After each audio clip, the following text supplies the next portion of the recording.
India's number 1 varicose veins hospitals ఐబీసీను సంప్రదించండి. మీ నొప్పి లేని ప్రయాణాన్ని ప్రారంభించండి. వాగర్థావివ సంపృక్తౌ వాగర్థ ప్రతిపత్తయే జగతః పితరౌ వందే పార్వతీ పరమేశ్వరౌ. ఆదిత్యాయ చ సోమాయ మంగళాయ బుధాయ చ గురుశుక్ర శనిభ్యశ్చ రాహవే కేతవే నమః. శృంగేరి జగద్గురు పీఠాధిపతులకి, కంచి పీఠాధిపతులకి నమస్కారములు తెలియచేసుకుంటూ కార్యక్రమాన్ని ప్రారంభిద్దాం. జూలై నెల 16వ తారీఖు నుంచి 31వ తారీఖు వరకు ద్వాదశ రాశుల వారికి సంబంధించినటువంటి శుభ అశుభ ఫలితాలు, ఏ రోజుల్లో మానసికంగా ఆనందంగా ఉంటారు, ఏ రోజుల్లో అసంతృప్తి ఆందోళనతో ఉంటారు, అలాగే ఏ రోజుల్లో ఖర్చులు ఎక్కువగా ఉంటాయి, ఏ రోజుల్లో ఆదాయ మార్గాలు ఎక్కువగా ఉంటాయి, ఉద్యోగ సమస్యలు, ఇలాంటి వివరాల గురించి క్లుప్తంగా తెలియజేసే ప్రయత్నం చేస్తాను. కాబట్టి వీక్షించేటువంటి ప్రేక్షకులకి చిన్న గమనిక, మీరు మీ యొక్క జన్మ నక్షత్రం ఏదైతే ఉంటుందో ఆ నక్షత్రం ప్రకారం ఉన్నటువంటి రాశినే మీరు పరిగణనలోకి తీసుకోవాలి. నామ నక్షత్రం పేరు మీద ఉన్నటువంటి రాశిని తీసుకోకూడదు. జన్మ నక్షత్రం లేని వాళ్ళు నామ నక్షత్రం పేరు మీదనే చూసుకోవాలి. పైగా చాలామంది సన్ జొడాయిక్ సైన్ అంటే ఈ మంత్ నుంచి ఈ మంత్ మధ్యలో పుట్టినటువంటి వాళ్ళు ఒక రాశికి చెందుతారని చెప్పి సూర్యమాన సిద్ధాంతం ప్రకారం ఉంటుంది. అది ఈ చెప్పబోయేటువంటి ఫలితాలకి అది ఏమాత్రం కూడా సరిపోదు. అది విషయాన్ని గమనించుకొని చూసుకోవాలి. కాబట్టి జన్మ నక్షత్రము, జన్మ రాశి లేదా ఈ రెండు లేకపోతే నామ నక్షత్రము, నామరాశి మీద ఉన్నటువంటి వివరాలనే మీరు ఆ రాశి ప్రకారమే చూసుకుంటే మీకు రమారమిగా మీ ఈ చెప్పబడిన ఫలితాలు మీకు సరిపోతాయని చెప్పవచ్చు. ఇక కార్యక్రమంలోకి బయలుదేరదాం. జూలై 16వ తారీఖు నుంచి 31వ తారీఖు వరకు కుంభరాశిలో జన్మించినటువంటి వారు ఎలా ఉండబోతుందో తెలుసుకునే ప్రయత్నం చేద్దాం. ఈ రాశిలో జన్మించినటువంటి వారికి శుక్రగ్రహము సంపూర్ణంగా అనుకూలంగా ఉండడం, ముఖ్యంగా విలువైనటువంటి గృహోపకరణాలు, వస్తువులు, దుస్తులు అన్నీ కూడా కొనుగోలు చేస్తారు. ఆనందదాయకంగా ఉంటుంది, సంతోషకరంగా కుటుంబ సభ్యులతో గడుపుతారు. ఇప్పటి వరకు ఉన్నటువంటి పొరపచ్చాలు ఏవైతే ఉంటాయో అవన్నీ తొలగిపోయే అవకాశాలు ఉంటాయి. ఆనందదాయకమైనటువంటి పరిస్థితిలో ఉంటారని చెప్పవచ్చు. గురువు కూడా అనుకూలంగా ఉన్నటువంటి ఈ కారణం చేత కుంభరాశిలో జన్మించినటువంటి వారికి మంచి అవకాశాలు వెల్లువెత్తుతాయి. చేస్తున్న వృత్తి, ఉద్యోగ, వ్యాపారాల్లో ప్రోత్సాహకరంగా ఉంటుందని చెప్పవచ్చు. ధనపరమైనటువంటి సమస్యలు పూర్తి చేసుకుంటారు. రవి కూడాను అనుకూలంగా ఉండడం, ఉద్యోగ సంబంధమైనటువంటి విషయాల్లో నిరుద్యోగస్తులకి చక్కగా ఉద్యోగం లభించే అవకాశము, ఆల్రెడీ చేస్తున్నటువంటి వృత్తి ఉద్యోగాల్లో ఉన్నటువంటి వాళ్ళకి ప్రోత్సాహకరంగా బదిలీలతో కూడుకున్నటువంటి ప్రమోషన్స్ కానీ, లేకపోతే కొత్త సంస్థల్లో మంచి ఉద్యోగాలు లభించడం కానీ జరుగుతుంది. బుధుడు కూడా అనుకూలంగా ఉన్నటువంటి కారణం చేత మీ ఆలోచనలు ఏవైతే ఉంటాయో అవన్నీ కూడాను ప్లానింగ్ అనేది ఇంప్లిమెంటేషన్లోకి వెళ్తుంది.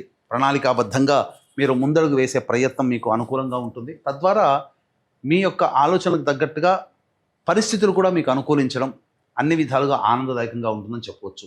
ఇక కుజకేతుల యొక్క ప్రభావము కొంత వివాదాస్పదంగా ఉంటుంది.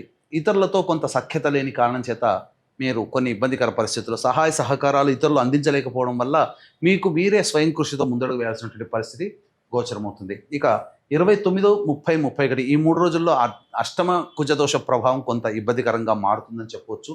ఇక రాశిలోనే రాహువు మరియు ఈ యొక్క ద్వితీయ స్థానంలో శని, ఏళ్నాడు శని ప్రభావం వక్రీకరించి ఉండడం, రాశిలోనే మళ్ళీ సంచారం చేస్తుండడం, ఈ కారణం చేత కుంభరాశి వారికి శని ప్రభావం కొంతవరకు అనుకూలంగా ఉండదు. కాబట్టి జాగ్రత్తలు పాటించండి. ఏ తర్వాత ఒక కుజగ్రహము, కేతుగ్రహము, శనిగ్రహం తప్ప మిగతా అన్ని గ్రహాలు అనుకూలంగా ఉన్నటువంటి కారణం చేత సమస్యలు ఉన్నప్పటికీ కూడాను దైవానుగ్రహం చేత ఆ సమస్యల్ని స్వయం కృషితో పరిష్కరించుకుంటారని చెప్పవచ్చు. ఇక ఈ రాశిలో జన్మించినటువంటి మహిళలకి ప్రధానంగా గౌరవ మర్యాదలకు ఏమాత్రమూ లోటు ఉండదు.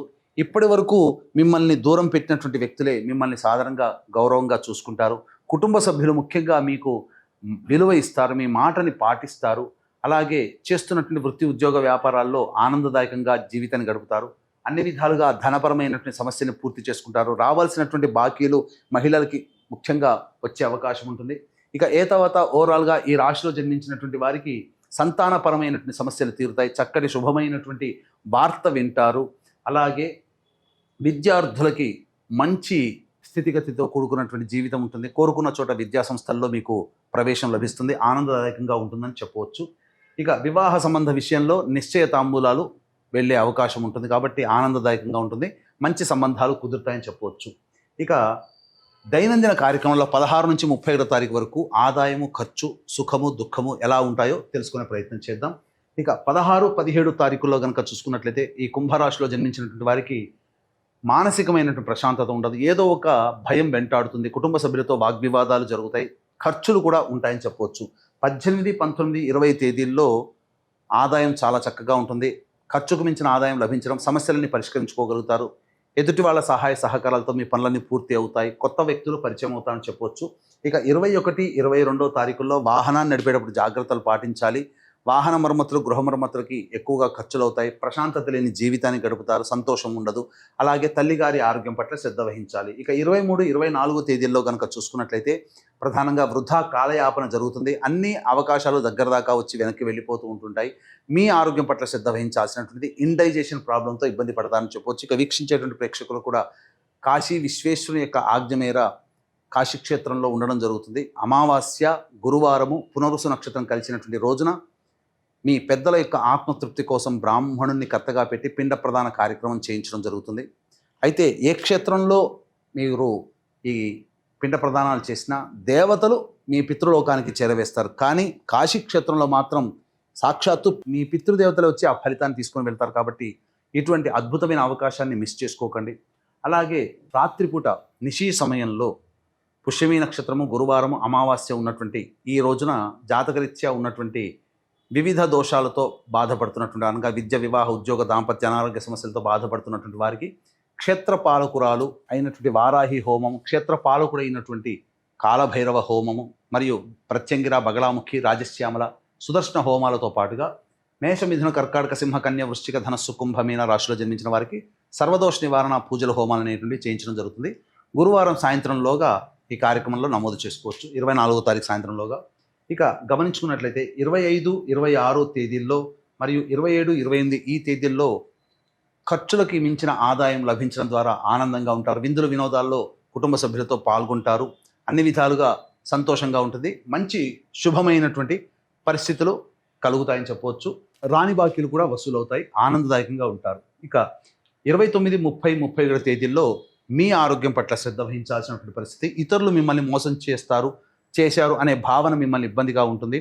వాహనం నడిపేటప్పుడు జాగ్రత్తలు పాటించాలి. ఆరోగ్యం పట్ల శ్రద్ధ వహించాలి. ఖర్చులు కూడా అధికంగా ఉంటాయని చెప్పొచ్చు. తర్వాత చెప్పొచ్చేది ఏమిటంటే మీకు 21, 22, 29, 30, 31 ఈ తేదీల్లో మీరు జాగ్రత్తగా ఉండండి.